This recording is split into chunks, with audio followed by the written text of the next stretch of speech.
Hey there, I'm Lee Ullman here with some big news from the National Young Farmers Coalition. We're partnering with Heritage Radio Network on a special season of The Farm Report. It's all about what's happening with the Farm Bill and how it impacts farmers and eaters. I am growing diversified vegetables on land that's been in our family for 150 years. And so with the pandemic, gentrification, property values going up, we had to sell the land and we lost it. Join us as we uncover the untold stories behind this massive piece of legislation that shapes how we grow our food, what we eat, and so much more. The problems we have had, those are things that come from earlier Farm Bill and USDA policy, right? Like Earl Butts, get big or get out. You know, it's my responsibility to know not only what I'm eating, but then like how that all came to be. And realize like, wow, like this piece of legislation, all this money, like it's technically something that I support as a taxpayer. While Congress debates the next Farm Bill, this is not just an invitation to listen. It's a call to action. Be part of the conversation. Subscribe to the Farm Report on Heritage Radio Network, wherever you listen to podcasts. You're listening to Heritage Radio Network. Since 2009, HRN podcasts have been exploring the wide world of food, beverage, and agriculture. Learn more at heritageradionetwork.org. This episode is brought to you by PASA Sustainable Agriculture. Register now for PASA's 2024 conference in Lancaster, Pennsylvania. Don't miss over 70 educational sessions on farming and food systems, plus an expansive trade show. Learn more at pasafarming.org/HRN2024. We talk about food, we talk about music, with musical dudes, finger on the pulse, snacky tunes. Hello and welcome to Snacky Tunes. I'm your host, Darren Bresnitz. This week we're heading back to my hometown of Philadelphia to chat with Colin McFadden and Chef Drew DeTomo, two of the founders of the new restaurant, bar, tap room, Meetinghouse. It is a beautifully designed space, and we chat about that design, why they wanted to open up a spot in Philadelphia, what it means to carry on the legacy of being a local, and how they have weaved themselves into the fabric of the neighborhood. And then we're deep diving into the archive for a performance from Jocelyn Mackenzie, who swung by to debut her solo album, Push, which was written entirely for string quartet. It's a beautiful ethereal performance, and we were so happy that she stopped by to share it with us. So please sit back, relax, and enjoy Snacky Tunes here on HRN.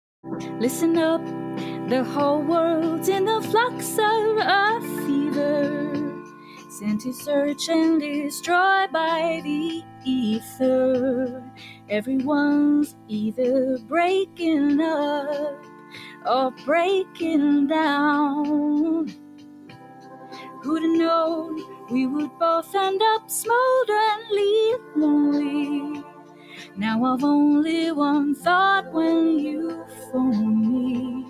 Will you heal me from bottom up or top down? 'Cause you make it better, better, better, better, better.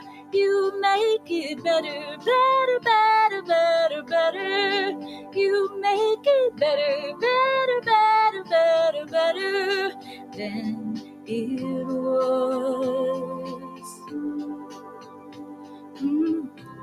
Simmer down, no one said a thing about forever, but I need you right now more than ever. Praise and thanks to the space-time continuum that it's always now. 'Cause you make it better, better, better, better, better. You make it better, better, better, better, better. You make it better, better, better, better, better than it was. We have all lost it battle before, and we can't stand to lose anymore. But if we don't let go and get vulnerable, then fear will have won the whole war. That's no victory that I can afford. You and I have been mutual blessings for ages, on with staff with which notes on what pages. The melody to a song gon' get written down. Anyhow, we will come out the other side smiling. And I'm grateful you're here and you're trying. Oh, let's go for it, bottoms up and top down. 'Cause you make it better, better, better, better, better. You make it better, better, better, better, better. You make it better and better and better and better and better and better and better and better. Hello and welcome to Snacky Tunes. I'm very happy because we're talking to two guys from Philly, which puts a big smile on my face. Colin and Drew from Meetinghouse. Welcome to the show. Appreciate making the time. Yeah, thanks for having us. Dude, thanks for having us. Growing up in Philly and coming back home, I always loved going to the local bars, and I felt that so many spots are just like lived in the city. And I'm thinking of like Bob and Barbara's, and then sneaking into Ortlieb's when I was in high school. What do you think makes the bars and the taverns in Philly so unique outside of any other city? Wow, yeah. That's a great question, because I feel it. I agree with you. There is that like very lived in quality. I mean, I gotta think some of it has to do just with the history of the city, it being a long history as far as like American cities are concerned. It's a relatively long history. It's like the kind of like waves of immigrants. And I think when it comes to like some of the taverns, certainly like the Irish immigrants. Yeah. I think architecturally, the types of spaces that are built and that wind up being taverns like have a special feel to them. And I think our space is like a great example of that, as a corner bar space with like the bar room in the front and a very separated kind of dining room in the back. I think there's a lot of dimension to it. But I completely agree. There is like a palpable Philly barness to Philly bars, for better or worse, because sometimes that's a really great thing, and other times it's like not as great. But even when it isn't as great, it's special because of its uniqueness. Yeah. Going back a little bit, you both have been part of the food and drink and dining scene in Philly, which, look, saying it's coming to its own is sort of a trite thing to say, because I feel like it's really established itself as one of the best cities to eat and drink in America. Drew, you were at Amis, which is, one of the most legendary spots, now closed, but what drew you to the Philly food scene? What were the opportunities you saw there versus a different like East Coast city? Honestly, like comfort. It's home, but I've been in this city cooking for my whole life, let's just say, since like, I don't know, I was like a late teenager. So it always just kind of felt right to come back here. I left and went to culinary school in upstate New York, and I wanted to live in New York. I wanted to work in New York, or SF or Chicago. Like those were all kind of the big cities. They still are, I would say, like these big culinary meccas. But back then when I was coming up, like those were really it. Like, yeah. And yeah. I definitely failure to launch on like Chicago and SF when I was younger. I totally wanted to do it and I got scared. But like I don't want to just say that I was like lazy or scared and that's what led me to Philly, just that. It was also just, it was cool. It was so fun kind of coming up in this industry and being here and in Philly. And like, dude, I grew up reading Craig LeBon's reviews and like, I loved them. Of course. I cherished kind of that and wanted to be a part of that. And dude, I remember when his Laver 2 article came out, I was opening a little BYOB out in Narberth.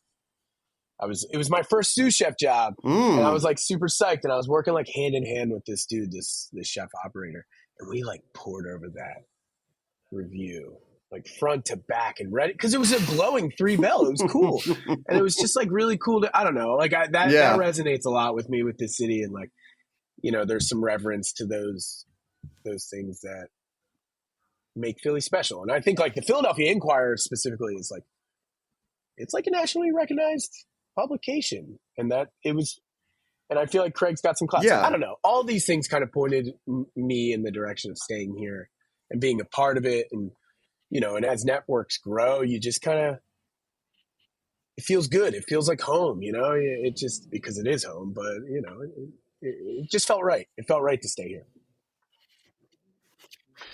You know, you bring up a good point because in the early aughts, mid-aughts, it was like New York, San Francisco, Chicago, and then that started to shift. And then I definitely think like post 2020, everyone was like, it's just, I don't want to struggle in a way that seems unnecessary to achieve a vision that I can have in a place where like my friends and families are. And like, I don't need to be in one of these big cities to get national recognition. Like business is business everywhere. I know. It's like, yeah, I know, but you know, the industry is its own worst enemy sometimes, where it's like, oh, you did a good job, but it wasn't at this level or wasn't this thing.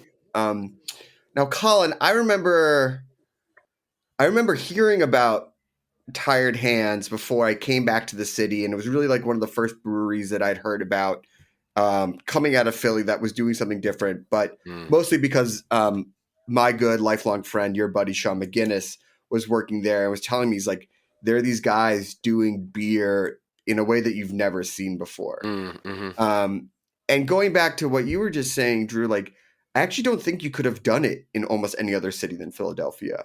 Right. For those who might not be familiar with Tired Hands, can you give a little bit of the history and your role with them?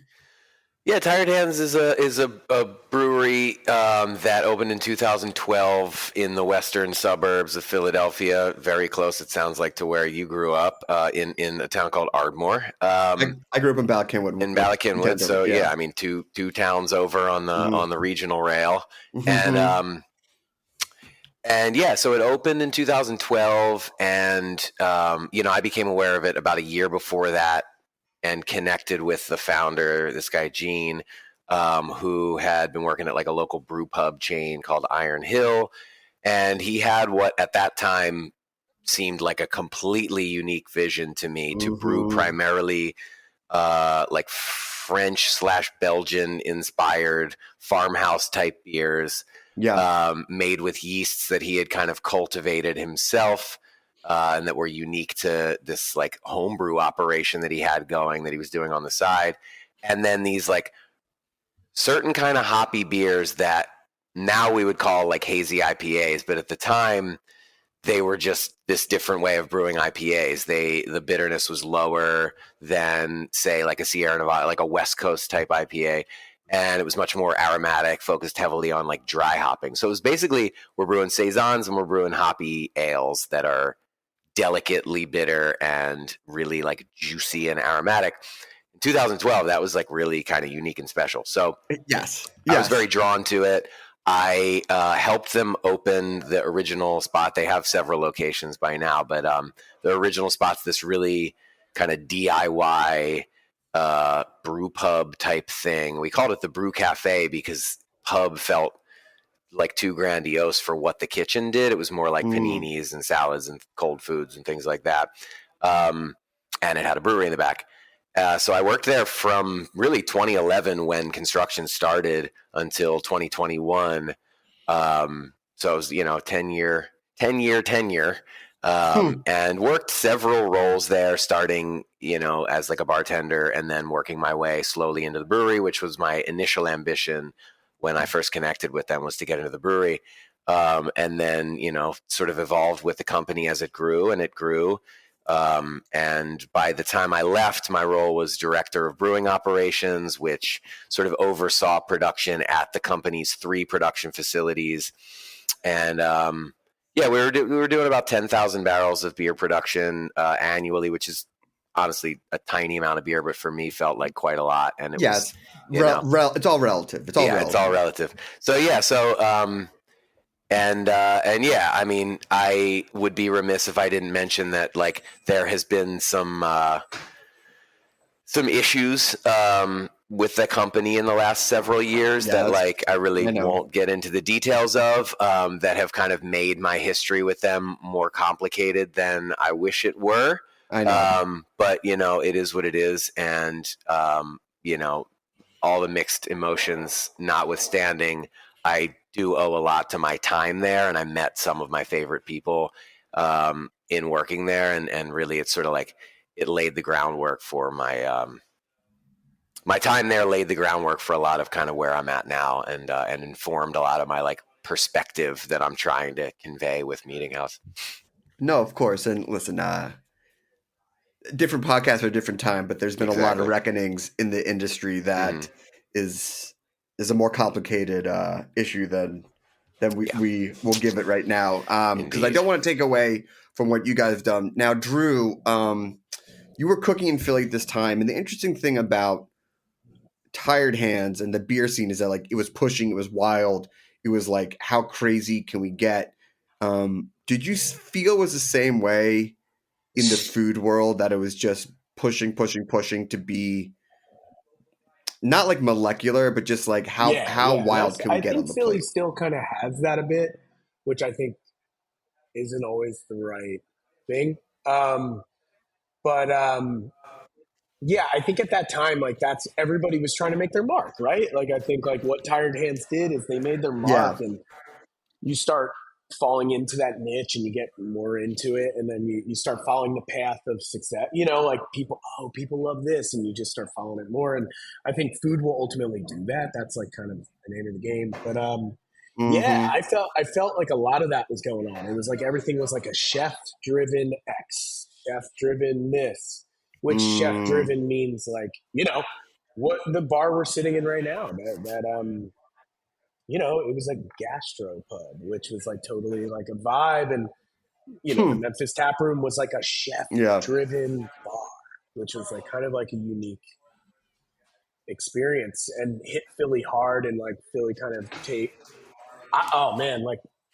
Pub and Kitchen with Johnny over there. Yeah. That was the coolest restaurant when I was a young cook, because he was doing really cool, interesting, takes on like modern food. And then he had, like skateboard a la Lumiere on the menu next to a burger. And like, that was, I still think that's cool. Like it was really interesting. So yeah, I think the scene was pushing a lot. And I always kind of found myself wanting to be with that, but I always found myself at a place like a Meath, or like a very traditional kind of place in that or wanting to be in that realm, and like wanting to be, I always found myself opening the older cookbook because it felt more right. Yeah. And like when I did my time at the CIA, it was like I was so psyched to be like working like Escoffier room, instead of like any modern thing, I don't know. So yeah, it's an interesting scene. Yeah, I mean, there's something about those basics and understanding it and working that and then making it your own. All right, let's take a quick musical break because I want to talk about the bar that you're sitting in and how Meetinghouse came to be, how you guys all met, and you know what? We'll start thinking about your Eagles take now because we're recording before the playoffs on Monday. Oh God, you're not gonna get very interesting takes from us, unfortunately. But I'll start thinking about it. Yeah. All right, here we go. We have a song from the archives here on Snacky Tunes on HRN.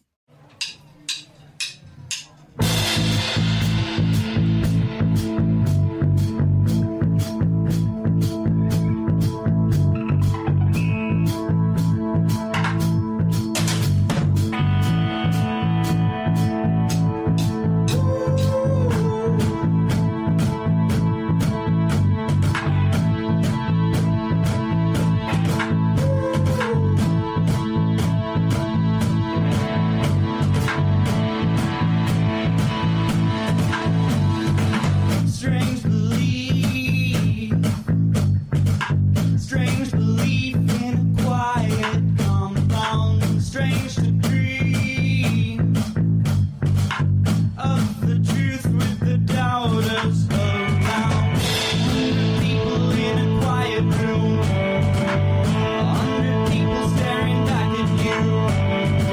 100 people in a dusty scene. 100 people in a choir sing. When you feel it, you'll believe. When you feel it, you'll believe.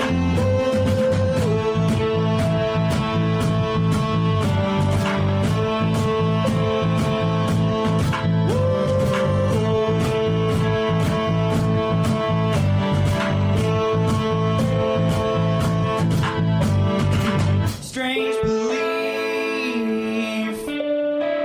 Strange to pray for your doomed old town. It's the last dream. When the end comes, you'll go down. 100 people all surrounding you. 100 people, what a crowd will do. 100 people on the TV screen. 100 people in the fire screen. When you feel it, you'll believe. When you feel it, you'll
Welcome back to Snacky Tunes. I'm sitting here with Colin and Drew, two of the founders and owners of Meetinghouse.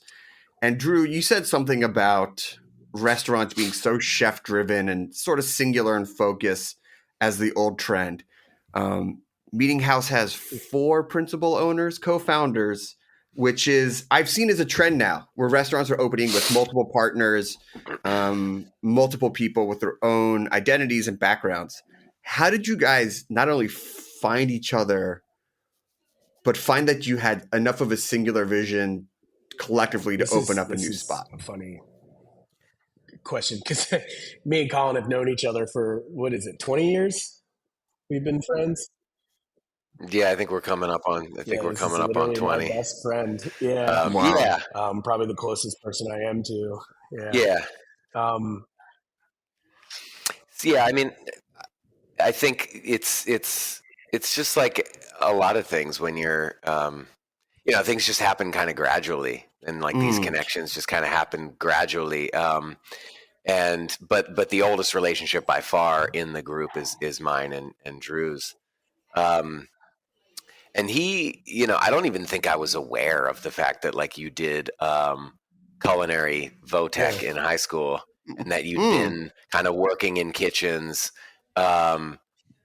when we were in high school. But he had been. It wasn't really until I started kind of getting into like beer stuff that I started to really like be aware of Andrew as like a culinary person. And yeah, like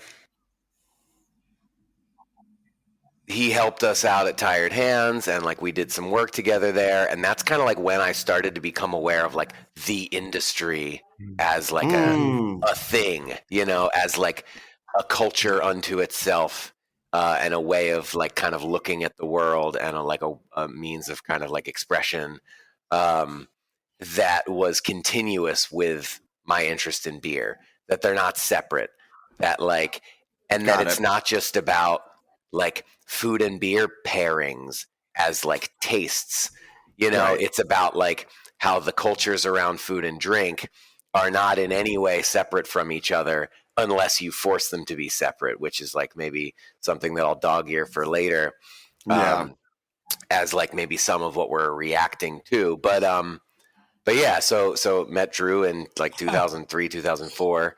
It's crazy. And then I know, right? It's crazy.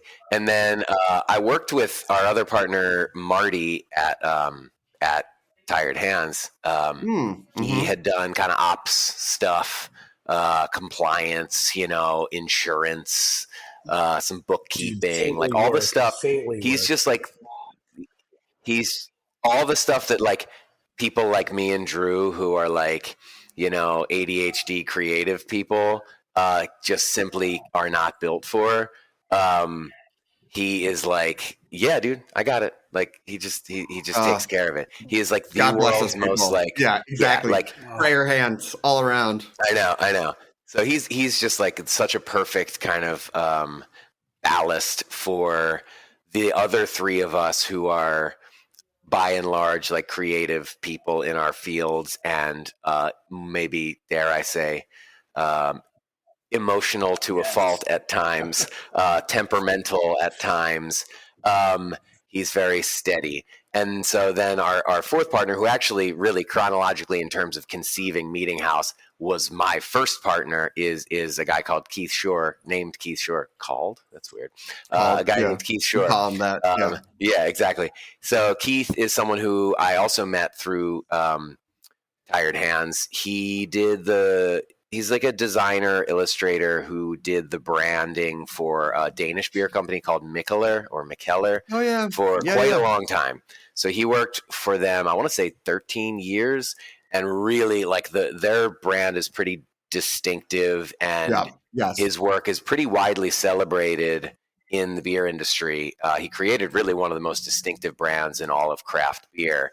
And he's very rightfully kind of become installed as like a fixture in the beer industry. He also happens to be from Bucks County. He went to high school with Kristen. She was a couple of years. Yeah, Kristen's my wife, for those of you listening who don't know Kristen by name. But and she now teaches at that school, which is funny. Sort of small, it's Philly. It's very Philly. It's very Philly. So, I met this guy through this Danish beer company. And he's like, oh, yeah, I live in Bucks County. I like went to the same high school as your wife. And, it's just crazy stuff. She wasn't my wife at the time. But in any case, yeah. So we connected through beer stuff, and we really connected over like a desire to focus, because Mikkeller makes so many new beers all the time.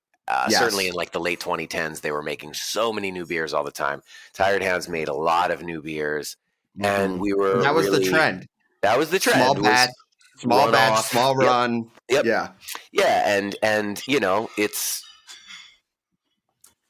it's cool from a kind of creative point of view, I guess, like for the people who are creating these beers, but for the people who are like kind of executing them and taking them from concept to product, which was my role at Tired Hands, was like executing these ideas. And Keith's role at Mikkeller in some ways. He wasn't brewing the beers, but the brands he was responsible for creating the brands. It's really tiring. And it sort of feels like you have to go like an inch deep and a mile wide all the time. So we were like, well, what if we created a form for ourselves to kind of go deeper and narrower?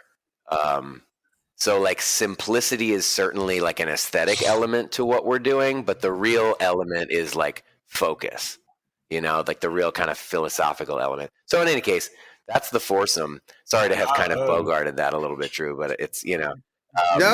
It's great to hear. And because it sort of dovetailed to what Drew was saying before about being drawn to understanding the basics. And I was reading one of the articles and that was written about Meetinghouse, talking about how like, and sort of what you were just saying, Colin, like there isn't a thrill to keep finding the new thing and having the crazy special and doing the one-off and things like that. It's about creating something that is familiar, but a better type of familiar than it has existed or needs to be. And, the thing is that you're going up against these institutions in Philly that are worn in, and not worn in a bad way, but like have decades of legacy, if not longer. And so you're creating like a new neighborhood spot, and that's a bigger lift than being like, we did a one-off beer, didn't really work, we're moving on. Like you're creating something that needs to be permanent. So what goes into that mindset? Because look, you have 3 beers, you serve roast beef sandwiches, knowing what your creative backgrounds are, that is definitely a pivot.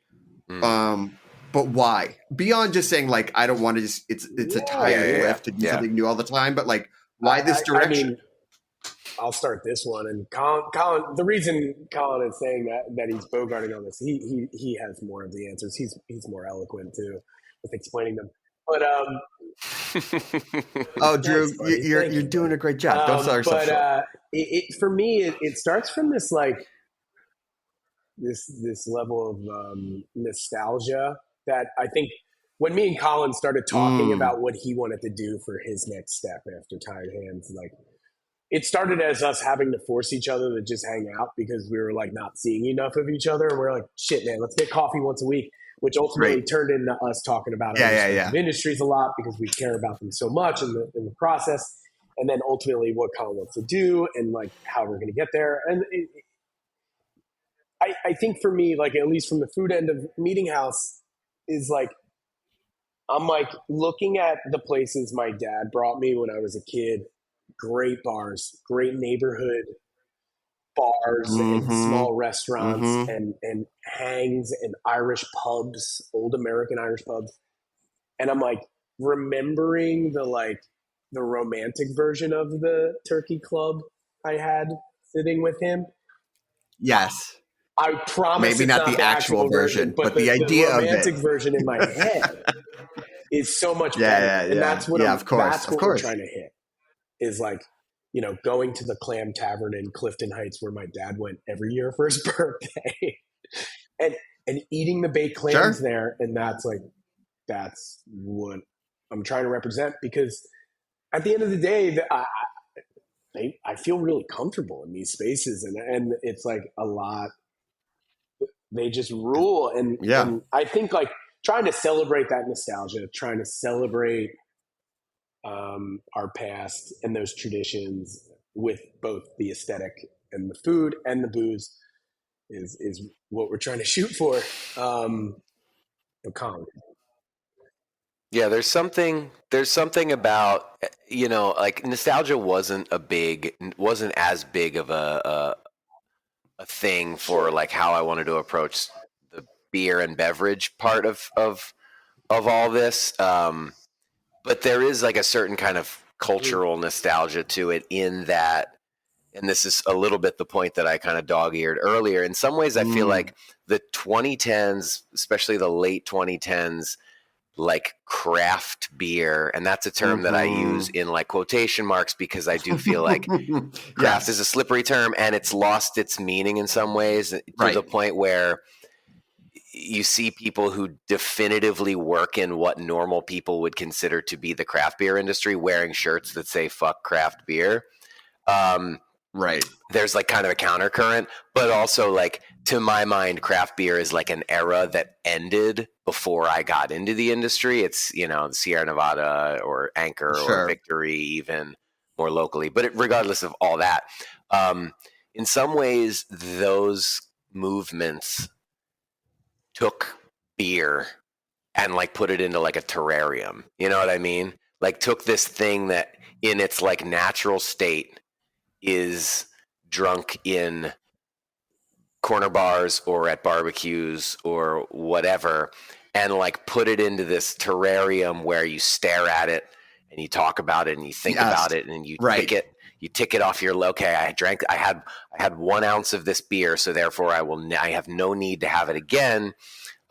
That's a thing, and if people want that to be their hobby, I don't begrudge them at all, but that's not interesting to me personally. And when I thought about the type of my favorite beer drinking experiences, none of them were in like brewery tap rooms with concrete floors and like high ceilings with exposed ductwork and like the hum of pumps nearby.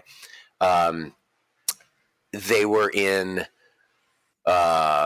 whether it's a corner bar where I had like somehow a high life that was like below freezing temperature and yet remained liquid, or, you know, on like the hottest day of the year, or like being in Spain, a country that's not even known for like its beer culture, and having perfectly poured beers at any cafe at 1:15 in the afternoon. Yeah, fuck it, I'll have a beer. And the foam is gorgeous. Yeah. And the barista, bartender, whatever, takes their time with the pour. Like, this is better than a 16-ounce can with a sticker on it of IPA.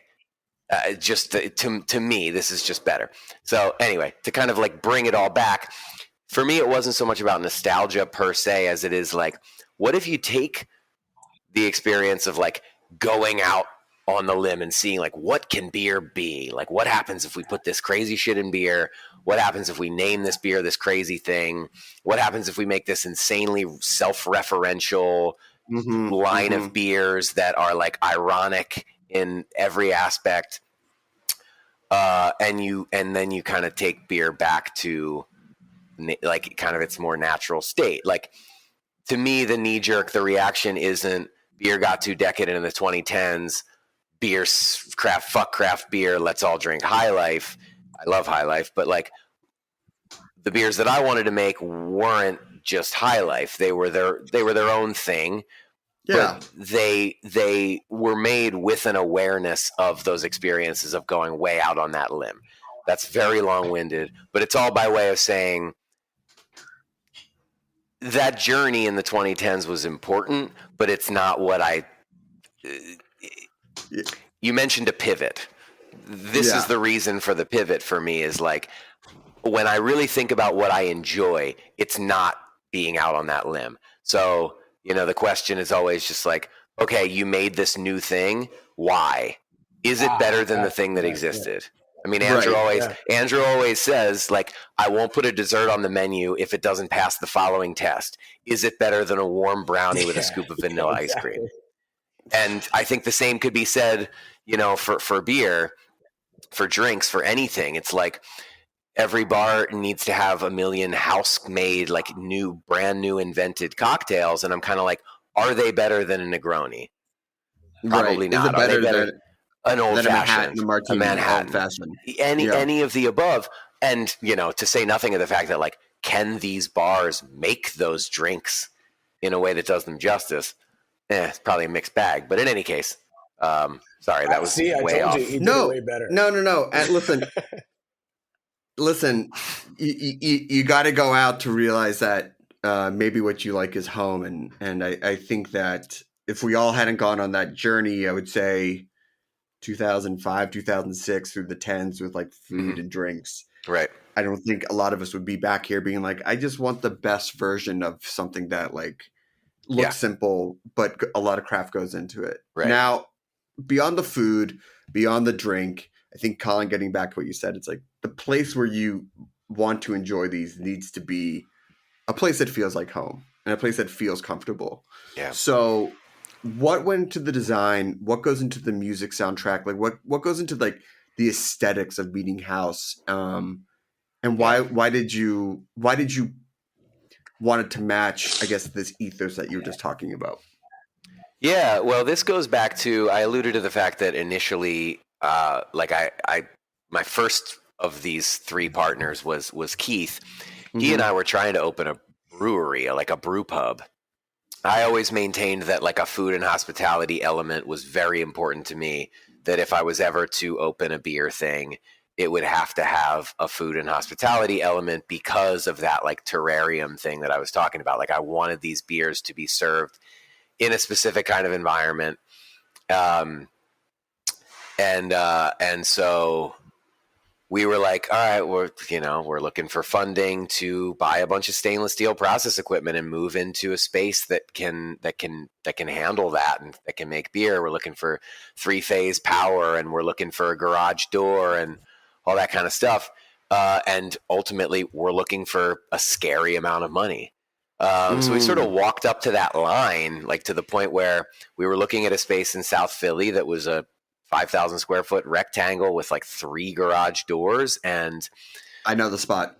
Yeah. And like we were like, this is an amount of money that is we're going to shit our pants every day. Like we are signing up for every day, white knuckling it, because there's like no margin for error here.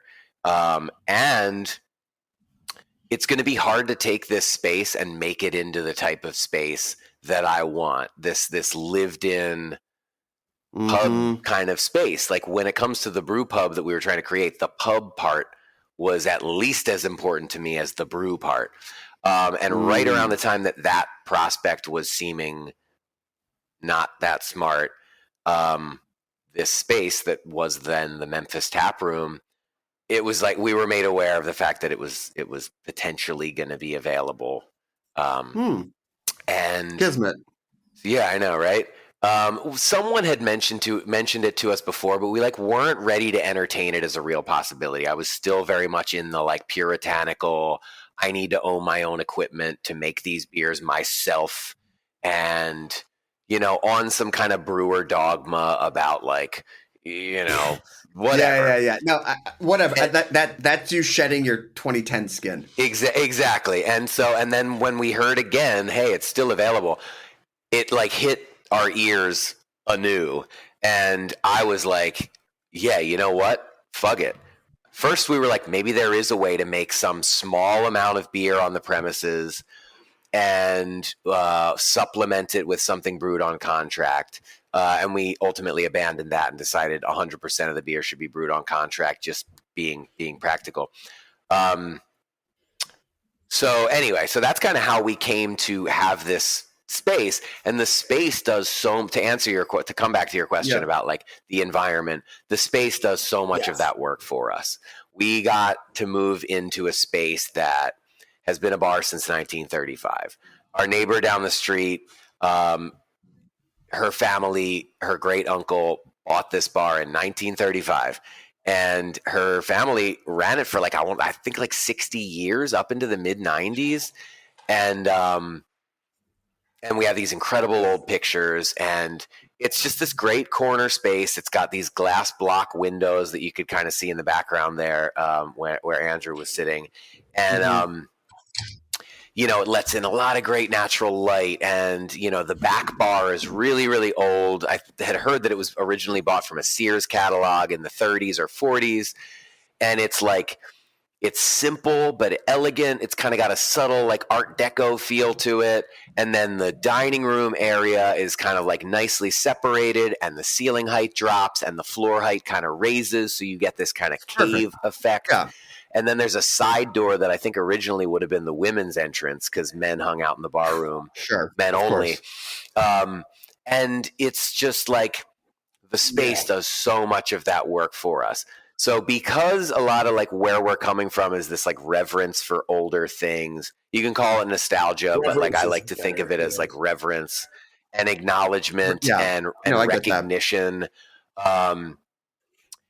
So, we knew let this space be what it is, and I love that. accent it here and there with things that are our taste. But like, there's the back bar has these kind of 90-degree elements. Again, it's sort of a subtle Art Deco thing, and you see a lot of that with Deco, those like just 90-degree angles. So we were like, all right, there's glass block windows that are 90-degree angles, obviously. The floor is these 1-inch by 1-inch checkerboard tiles that are, 90-degree angles. The back bar has all these 90s. What if we did 90-degree, 4x4 square tiles behind the bar? And then that just kind of led into this whole 90-degree angle thing. So it's like we're just sort of working with what's here, and then serving things that feel like they should be served in a room like this. We want to do justice to the fact that like Drew is a very, very much a real chef, even if the food doesn't look chef-y or chef-driven. I worked in breweries for a very long time. Or a brewery, if I'm being honest, but we only have these 3 beers. And I fully expected people to come in and be like, why are there only 3 beers? Why is the menu this simple? You guys clearly don't know what the hell you're talking about. But for the most part, people seem to get it, that this is on purpose. And I think part of that has to do with how harmonious everything feels. The menu, the food menu, the drinks menu, the room, they all kind of just sit nicely together. And it's just that perfect combination of like our experience and knowing what the hell we're looking at, and the space just being so great. Yeah, but I mean, listen, you guys are like a month or 2 in when we're talking right now, and to even use the word harmony, you can feel the intention. Congratulations to you guys both. I cannot wait to visit. Probably Thanksgiving. If people want to check it out or stop by, where can they go? And you know what? I'm not going to waste my time asking about the Eagles. We'll just say go Eagles, birds. Even though they will probably be go Birds. They'll probably be out by the time this airs. But if people want to visit in real life or on Instagram, where can they go? Yeah, so on Instagram, we are Meetinghouse Beer. If you want to come check us out, we are at 2331 East Cumberland Street. That's the intersection of Memphis and Cumberland Streets. We're kind of just north of the Fishtown neighborhood, not far off 95, not far off Frankfurt Avenue, tucked into this little neighborhood that everyone argues about the name of. Is it Old Richmond? Is it East Kensington? Is it just Kensington? Is it Port Fishington? Maybe it's Fishtown. I don't really know. I don't really care. It's lovely. You can also our one account that we release beer to is Pizzeria Bedia, which is in Fishtown. They have our dark beer Living Thing. I think it goes great with their menu. It's like a dark lager, and so you can kind of get a taste for what we're doing if you happen to be there. But I encourage you to swing by the pub and drink the beer here, and maybe also have like a roast beef sandwich and a really, really nice salad, and talk to our delightful staff. Yeah, listen, if you listen to this whole interview and you don't want to go, I don't really know what you're doing. Thank you guys. Thank you to Kristen for connecting us. We have a song, of course, from the archives, and then a live performance here on Snacky Tunes on HRN.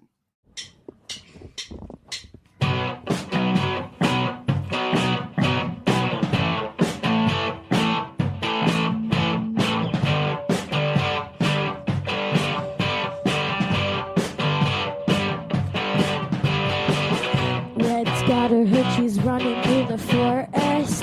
Run faster, she's got a lot for us. She can't go home too quick. Wolf's hungry, he hasn't eaten all day. Follow her, she's getting away. She knows she's got no time to waste.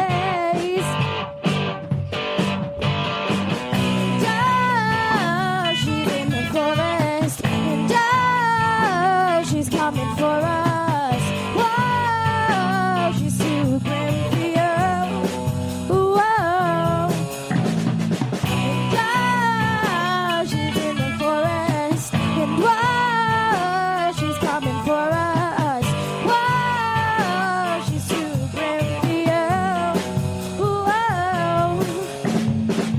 Jack be nimble, Jack be quick. Climb up your green candlestick. You're running out, but he's too slick.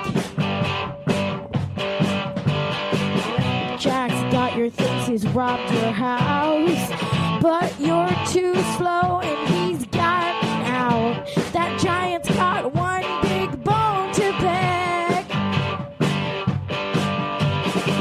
And she's in the forest, and she's coming for us.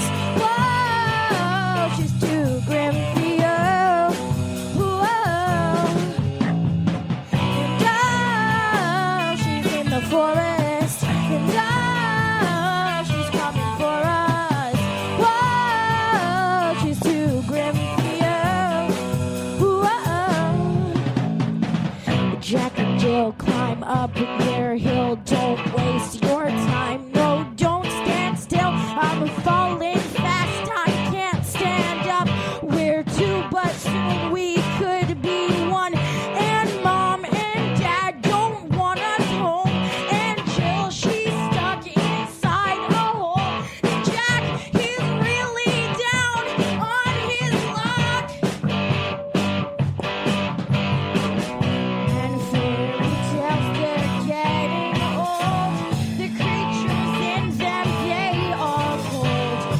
No one wants to be bold. And we can wake up, shine the moon, be real. We're all young, we cannot feel. We're doing the things that we're told. And she's in the forest, and she's coming for us. Whoa, she's too grim for you. Whoa. And she's in the forest, and she's coming for us. Whoa, she's too grim for you. Whoa.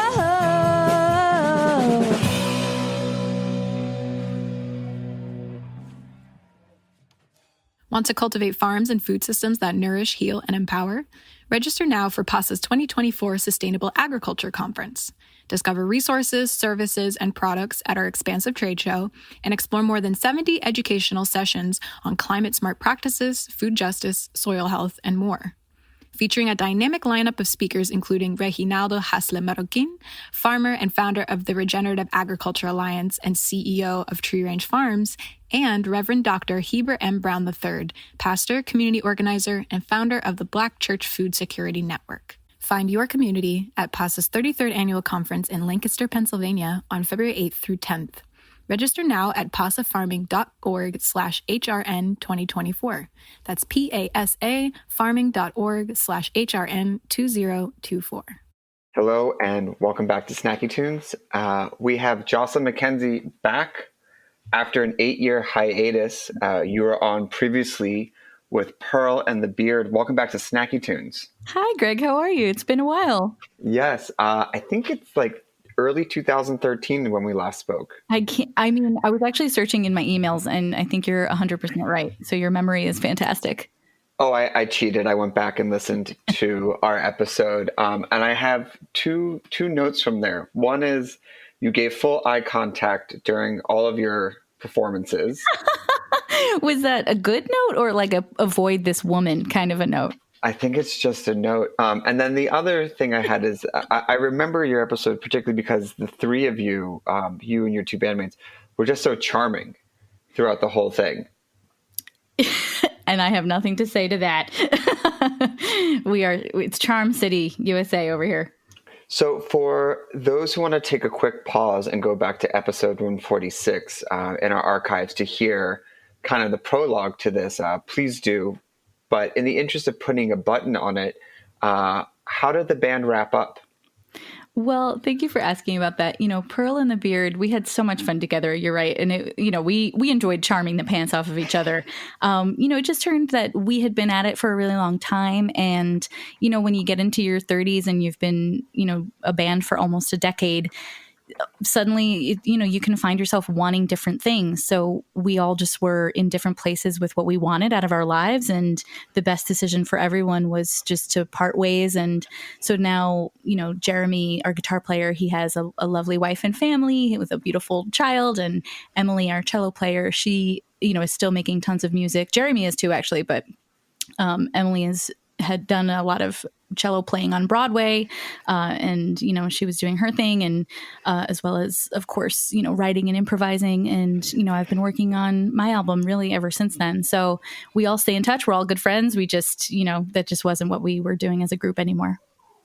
It's super interesting. We've done this show long enough now to have bands and performers come back in different iterations. What was you touched on, but what was the feeling when you knew that it was done to call it? Oh, wow. That's a really good question. Well, it was heartbreaking because, we had been working on our last album, Beast, for a while, and we just knew that the parameters of it wasn't going to allow us to tour. So I was really sad that we were going to kind of release an album and not be able to tour on it. But that just ended up being the timing of what worked best for everyone. So yeah, of course it was heartbreaking and very sad for me. I can't speak to the other two, but the fact that we went out with such a huge blowout show, we oversold Bowery Ballroom by 150 tickets. People flew in from literally all over the world to see our last show. And that alone, that experience was so moving to me that I had to walk away just so grateful and, counting my blessings for all of the amazing people that we've met and the places that we've been able to go over the years. And, so it was bittersweet, but man, what a tremendous farewell we were given. Do you remember how that night ended? What time and where you were and who you were with? I do. I remember we were starting to get nudges from our tour manager, Steven, because the venue was going to have to start charging us for overtime for all of their employees who were going to have to keep working super late. So he was like, okay, you guys, you have to wrap it up. It's time to go. So it was nearing 2:33 in the morning by the time I got back to Brooklyn. And Steven drove me home and dropped off my stuff and the last of the merch. And I just was alone in my room in my apartment. And my roommates at the time, I had just met them and kind of just recently moved in with them right before that show. So they didn't know anything about me. So it was kind of amazing because I was able to go home with zero fanfare and I passed out and I slept so soundly that night. But it was an incredibly late night. People were having to be forced out of the venue because everyone just wanted to stay and hang and sing along. And it was quite a party. And then actually the next day we realized we weren't going to get to say hi to everyone at the show. So the next day we just had a meetup spot in Brooklyn in Williamsburg. And we were like, okay, everyone just come to this bar all day long. We're going to be there to say goodbye, especially people who came from out of town. So it was a family reunion. It was fantastic. One of the things that was really of note in the episode was how you all took turns crafting songs, writing lyrics. How did you begin to unwind that process mentally and then find your own voice, your own songwriting, your own style as the time separated you from the band into your own solo project? Oh, Greg, that's a really good question. I've been writing as a solo artist really my whole life. So as a writer, I kind of was just continuing to do what I had always done.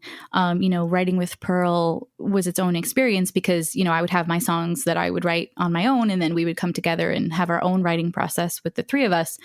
So I didn't really lose anything there in my writing process. But in terms of actually bringing the songs to life and performing them and recording them, I am not really an instrumentalist. I don't consider myself one. And so working on Push, it was really an incredible thing to call in different string arrangers to record string quartet arrangements of every song. So there are actually 5 composers who made Push and with me, and Emily is actually one of them. And Emily plays cello in the string quartet on the album.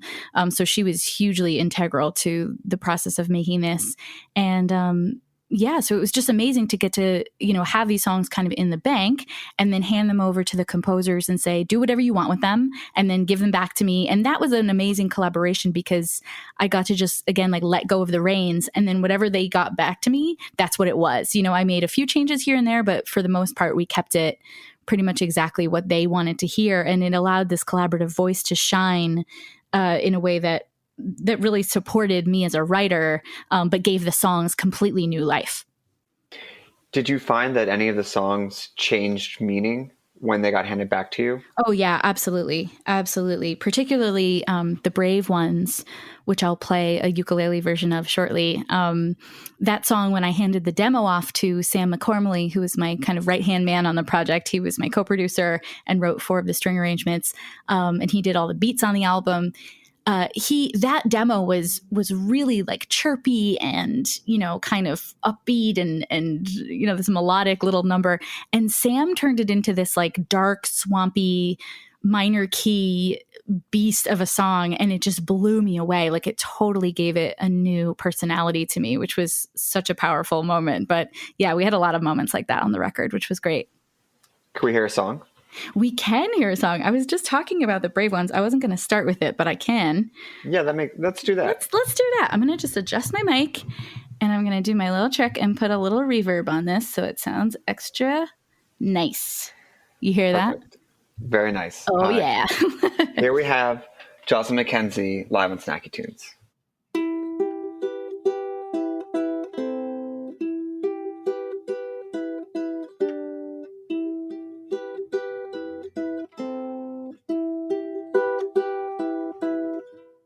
Spend my days eating peaches in the sand. Ain't no better way to occupy this tiny space I've been given between the sun and the land. Heard the oxen braying, the pretty ones who yearn to be a man.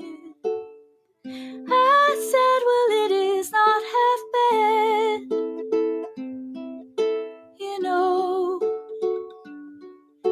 Despite 0 defenses from the cold, we'll be the brave ones and thrive out of earshot of what was.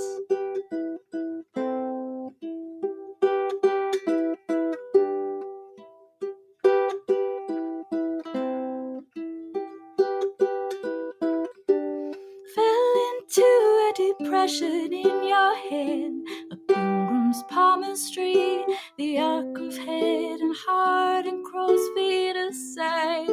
I've never been somebody's ice, give you little kisses until the fishes come and learn to rule the land. Honey, well, it is not that bad.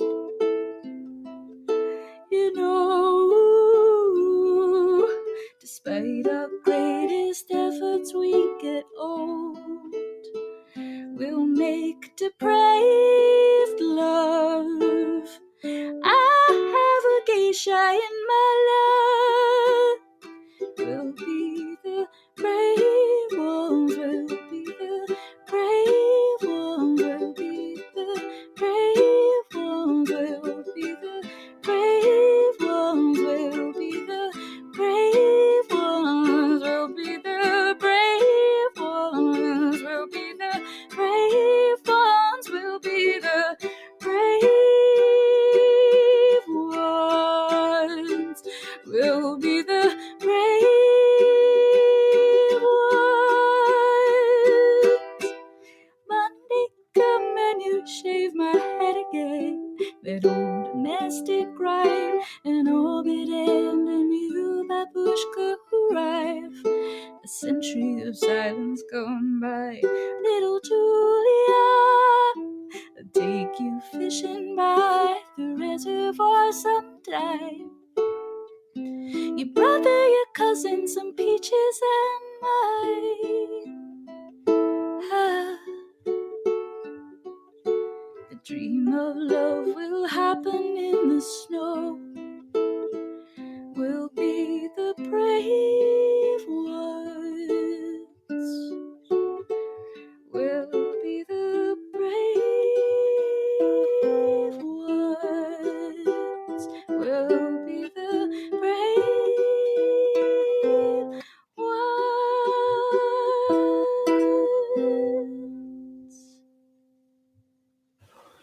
One of the other through lines from Pearl and the Beard and now your new project is one Ani DeFranco, who I have to admit is one of my all-time favorites from when I was in high school to 25 years later.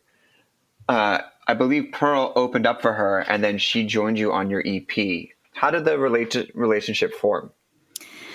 Well, we were introduced by Ani by our old booking agent, Susie Jang, from then she was working with Fleming artists who also booked Ani. So Susie suggested us as an opener for Ani, and we ended up opening for her, I think it was 26 times over the course of several years. And we just really clicked. I mean, you know, her fans were incredible and her team was incredible, but she's an incredible human being. I mean, the first time I met her, when I looked in her eyes, I was like, she can see my soul. Like, I just was convinced that she could see through my body and into my spirit. And I think when you have an experience like that, you know, you kind of just, I don't know, for me, I guess I just get really humbled to it and open up my heart a little bit more. So it was easy to take risks around her. You know, it was easy to try new songs on the road with her, and her fans were so amazing, and she was so supportive that it just became a friendship very quickly. And, you know, when I knew that it was going to be our last round of touring with her, one of the last nights, I was like, okay, well, this is the last chance I'm probably going to ever get to ask her this. But I just kind of went up to her and I was like, hey, would you ever want to write a song together? And she was like, yeah, sure. Send me something that you're working on. And I couldn't believe it. She was just like so game, you know. I was like, okay. So I sent her some demos and she ended up contributing a bridge to my song Centenarian. And that just felt like, oh my God, like I had the biggest boost of confidence in the world where one of the, like a legacy artist was interested in working with me. It was just so humbling and just got me really excited to just keep making more stuff. And so as Push developed, I just kind of kept her in the loop. And then eventually she agreed to put it out on Righteous Babe. And I'm so grateful. You lead your own songwriting courses, intuitive songwriting. I'm curious, when you work with such an icon like her, what does she bring to the process? Is she guiding you? Is she just giving you the bridge? You know, how does she allow you to level up or come down to you, but you don't feel overshadowed by who she is and her legacy? That's a good question. I mean, you know, in our case, you know, we really only collaborated on that one song. So I can't say that it's, you know, an ongoing thing for sure. But, you know, in that case, she just kind of sent me this brilliant additional part to a song that only really had a verse and a chorus, and she sent in this bridge, and I was like, that's perfect, it's fine. But especially with new songwriters and using our intuition to touch on songwriting as a craft, I think it's really important not to think about career or legacy or levels or anything like that, because music is our universal birthright. You know, we all have songs in us. We all have music in us. We can all sing. Talent is not a part of it for me. Talent is something that we can hone. It's something we can work on. But music and singing and songwriting are their own really very important things to me as a human being. So I know that she supports that, you know, so that alone was enough to know that she was my peer in that way, that, you know, music is something that we used for a spiritual connection with other people. And when I say spiritual, I don't necessarily mean religious by any means. I just mean that it's not material. You know, it's like when you give someone the gift of a song, that's something that stays with them forever. So I can't say that, you know, any kind of, I wasn't intimidated. I just was like so excited to meet a kindred spirit in that realm. For the listeners who don't know about Righteous Babe, I highly encourage you to look up the history, the artist model, why it was so incredible when it was founded, when it was, and the freedom that it allowed Ani and all the artists afterwards. What does it mean to you to join a label with such pedigree and to have that as your home? Oh my gosh, Greg, like you were saying earlier, you know, I wanted to be on Righteous Babe since I was a teenager. I mean, I know it's really true. It's really true. And I have to say, if Ani hears this, I'm sorry. I was a little bit more in the Tori Amos camp when I was a teenager in terms of fandom, I would say. I was familiar with Ani's music and I really loved it. But I loved her legacy of being an independent entrepreneur and complete indestructible wayfinder even more than I loved her music. You know, I liked her songs and I loved her guitar playing. I truly admired her independent spirit, and all of those things put together created this amazing wave of just, she just paved the way for so many independent artists, and we're not all even aware of the work that she did. And it wasn't even out of like, you know, now that I've gotten to know her a little bit, I can't even say that and this is my speculation here, but I can't say that she was like, and now I'm going to change the world. You know, like, I think she was just doing her thing and it just kind of happened that way. I mean, like, she probably maybe at some point also said, yeah, I'm going to go, because she wanted things to be different. You know, things in the record label industry, and even still today, you know, are really questionable. And so to work with Righteous Babe was a dream, because I was like, they have the ethics that I want to embody as an artist, where it's like, music is for everyone. This is not a cool kids show. This is not a popularity contest. This is about getting good music into the hands of listeners who really care about what they're listening to. And all of Ani's fans are like that. And I hope to get to connect with more of them, because these are such passionate listeners, and it's just an incredible thing to be a part of this group of musicians. And particularly now, there's so many amazing artists on Righteous Babe right now. Gracie and Rachel, Resistance Revival Chorus, like all these amazing, powerful artists. It's just so humbling to be a part of that roster. I have a daughter that just turned 1, and I cannot wait to start playing her records for her, along with accompanying lyric sheets, to give her a path of like your own voice and your own unique identity. So it is so exciting for you to be there, and I found it a home. Can we hear another song? Oh, we can. Sure thing. Well, I'm going to switch now to my omnichord. And actually, can you hear my heater? It just started going on. It's just like a nice accompaniment. Okay, great. You know, so we have a little heater percussion then. It's a very real COVID time recording. So exactly. All right, here we go. This song is called Better. This is my omnichord. Can you hear it? Oh, yes. Listen up, the whole world's in the flux of a fever, sent to search and destroy by the ether. Everyone's either breaking up or breaking down. Who'd have known we would both end up smolderingly lonely? Now I've only one thought when you phone me. Will you heal me from bottom up or top down? 'Cause you make it better, better, better, better, better. You make it better, better, better, better, better. You make it better, better, better, better, better than it was. Simmer down, no one said a thing about forever, but I need you right now more than ever. Praise and thanks to the space-time continuum that it's always now. 'Cause you make it better, better, better, better, better. You make it better, better, better, better, better. You make it better, better, better, better, better than it was. We have all lost that battle before, and we can't stand to lose anymore. But if we don't let go and get vulnerable, then fear will have won the whole war. That's no victory that I can afford. You and I have been mutual blessings for ages. on with staff with which notes on what pages.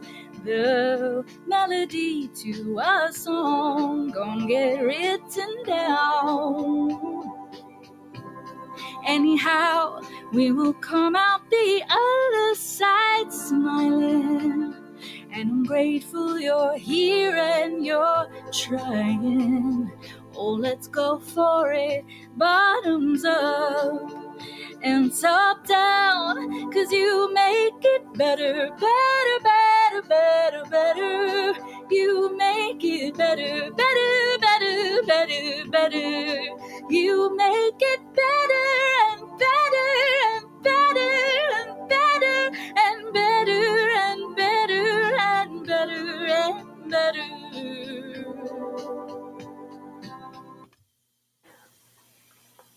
So many people might not know this about you, but you are a medium. Yes, I am.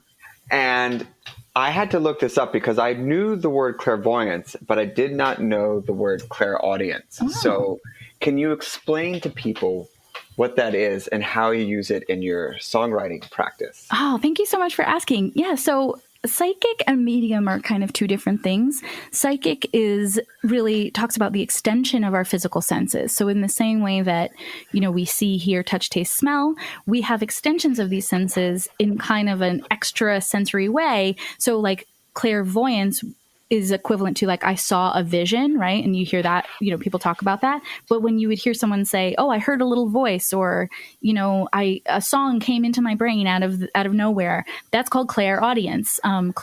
Spiritual touching is like clairsentience. Just knowing something is claircognizance. So the psychic senses have really informed my writing for a very long time, because when we get quiet enough to listen, for me, in my experience, there's music everywhere.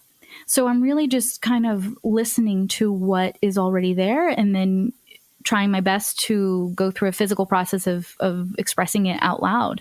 The Brave Ones that I played earlier was an experience like that, where I just heard that whole song, really. Like, I didn't really do much. I was just in the shower, and all of a sudden this words and melody just came together. Actually, better too, the chorus to better. I'm just kind of hearing it and then singing it out loud. So this is something that we can all practice if you're interested in it. I believe that everyone has access to these senses, and it's not a magical power. It's nothing extraterrestrial. It's a very human thing that I experience in a very real way. And I love listening to the songs that are outside of me, because then I get to become the translator and hopefully collaborate with, whoever might be sending them from wherever they are, and, do a little co-collaboration with other realms. It's kind of great. For those who might not have known they've experienced it, or maybe had an inkling at it, because so many artists and creatives talk about they don't actually even know where they got things from, that their hand was just moving, or they opened their mouth and the lyrics were there. To the best of your ability, when it's happening, how can you describe it, or what does it feel like, so people can begin to look for it? Oh, what a great question. I would say the experience is just a lot like when you meet someone for the first time and you feel like you've known them forever. And you just kind of fall into conversation just very naturally, and you don't even question it. And you find yourself talking as if you're picking up from where you left off with an old friend. And you actually have to like check in with someone and be like, wait, we just met, right? That's what it feels like when a song comes in to my ear or into my brain in a clairaudient way, and then I get to just kind of make friends with it and go, oh, you're visiting me right now, on Tuesday at 3 p.m. while I'm at the grocery store. Okay, great. And then, try and get to know it a little bit and catch up. It's like, then you have to catch up. Like, okay, what have you been doing? How do you want to sound? But yeah, it's definitely something that everyone has access to. And I think another example is like, when you're thinking of a friend and then they call you, or, you just have a little hunch in the back of your head, I should take my umbrella today, even though there's not a cloud in the sky. And then later that day it rains. It's like those instinctual knowing that, I think it's so easy to silence. and, you know, call ourselves like, oh, it doesn't matter. Oh, it's not that big of a deal. Oh, that's not real. That's just me. But like, no, it's real. And why not follow it? You know, see where it can lead you. My imagination isn't that exciting. So when stuff like that comes in, I get very excited that I have an opportunity to get new information. Incredible. Well, we want to make sure we have time for one more song. Push is out. By the time this airs, it will have come out on Righteous Babe Records. Where can people find you, stream the record, check you out, follow you along with you, sign up for your classes? Ooh, thank you. Yes, well, all of my stuff, the music is going to be available on righteousbabe.com. And I am on Instagram, Facebook, and Twitter as Jocelyn Mackenzie, spelled MCKNZ. So Jocelyn MCKNZ. And I'm also on Patreon, and Patreon is where I'm exploring some more, in-depth looks at the work, and, you know, sharing some card readings and meditations, and kind of crossing over between music and making and mediumship and all the different things I do. Patreon is a great place to find that. And that's Patreon /Jocelyn Mackenzie. One last thing you said is life is a song that must be played by all for all. For those of us who cannot carry a tune or play a musical instrument, how do we live this sentence to its fullest? I would say to trust, to just trust. You know, I think it was Maya Angelou said something like a bird. I should really memorize this quote, but it's like a bird doesn't sing because it has a message. A bird sings because it has a song, you know, and when I can trust that I am a human being just trying to figure out what it's like to live in this world, and music can actually help guide me to that. It helps me connect with other people and to connect with myself, you know, and anybody else's idea of what talent or success is really none of my business. So I get to stay out of that and just stay where the joy is. And music is where the joy is for me. Incredible. I want to thank the team from Rosella who joined us earlier in the show. Thanks for listening this week. We will be back next week with another episode of Snacky Tunes. What are you going to take us out with? I'm going to play Beam of Light from Push, which was inspired by going to a show from my friend Jason Anderson. Music inspires music inspires music. Thank you. Let's hope it's not 8 years again before we connect. Thank you for being on the show. Thank you so much for having me. This was great. With a little heater for background, too. Oh, I'm going to tune here. Oh, tuning patter. We had this joke 8 years ago. I know, right? And meanwhile, I didn't even play any instruments 8 years ago. Oh. What did I play? Like a shaker, probably? Something like that. Very charming, though. No one even noticed. I barely play instruments now, so we're doing our best here. Okay, here we go. This is Beam of Light. As I turned to leave, you looked me right in the eye and said, hey, let's keep talking about art and life. We walked to the train and took your hand and I said, let's listen to the sounds of the city again. And I don't understand the pain of being awake, but I know that somehow we will all be together as a beam of light one day. You broke 3 strings, you were hard on yourself, but it really didn't matter to anyone else.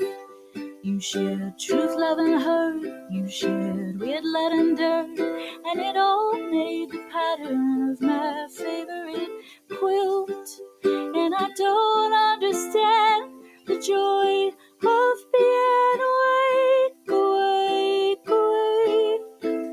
but I know that somehow we will all be together as a beam of light one day. Oh, my hands are shaking, but my belly is full, and there's nowhere else I'd rather be than making memories with you.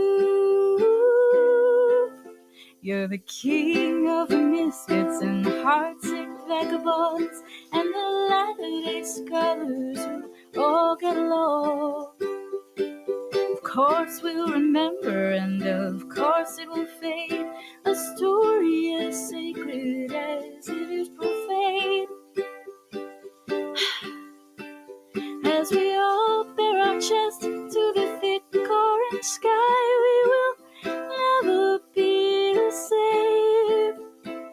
Just for a moment, we all shared a body as a beam of light that day. It is pain, it is joy, it is you that keeps me awake, awake.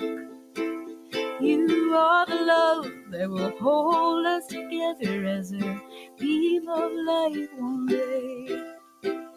Oh, I know that somehow we will all be together as a beam of light one day. We talk about food, we talk about music, with musical dudes. Finger on the pulse, snacky tunes. Snacky Tunes is powered by Simplecast. Thanks for listening to Heritage Radio Network, food radio supported by you. Keep in touch at heritageradionetwork.org/subscribe.